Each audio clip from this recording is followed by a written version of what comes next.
What an amazing place. Only one guess as to where we are today. A place very dear to my heart on this, the eve of St David's Day.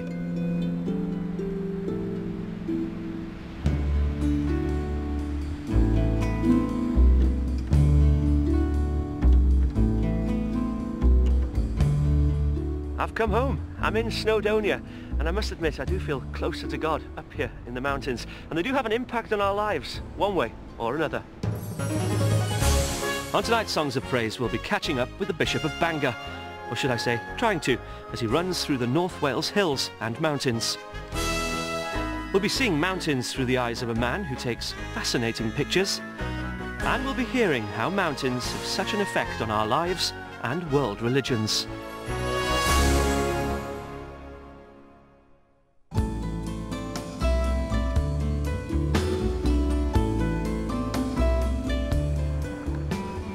Over 12 million people visit the Snowdonia National Park each year, and even on a freezing day like this, you can still see what the attraction is.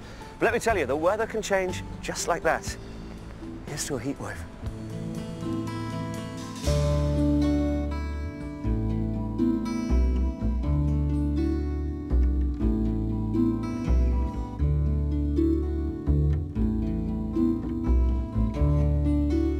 Tonight, local schools and choirs have joined together to create a musical celebration in the week that Wales honours the life of its patron saint.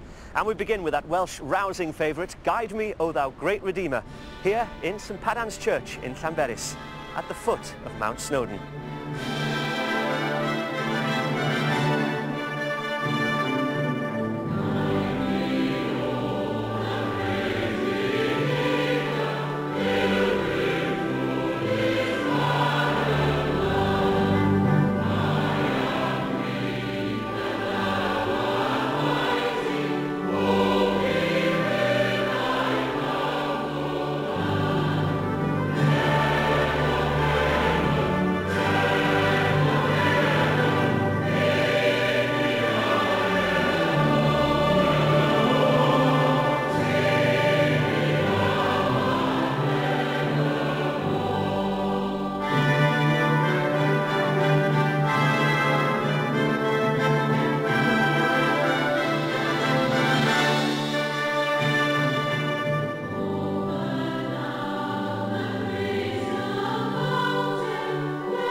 One frequent visitor to these mountains is this man, the Bishop of Bangor, the Right Reverend Andrew John.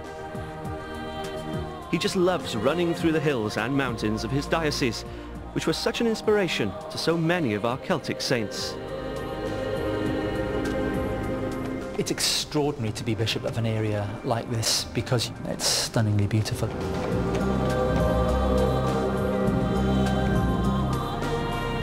I think running through the mountains is one of the most liberating things.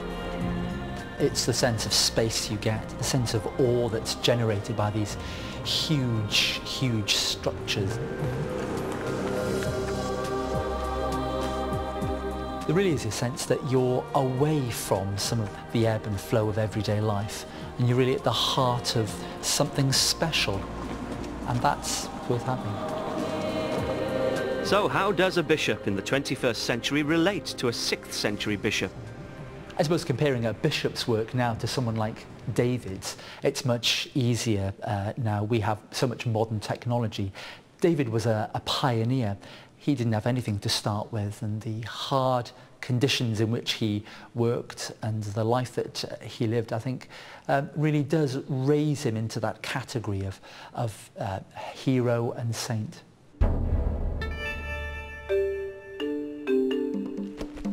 Celtic Saints are special, I think, because they belong to us. They're part of our history, part of our identity.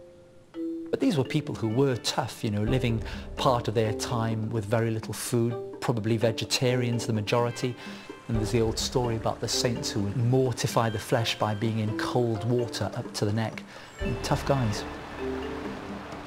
Local to this area, we have St Padarn and St Peris. These were the people who were pioneers in their day. They were the ones who founded communities, founded churches, and I think became leaders for the people around whom others gathered. So they had a particular reverence given to them.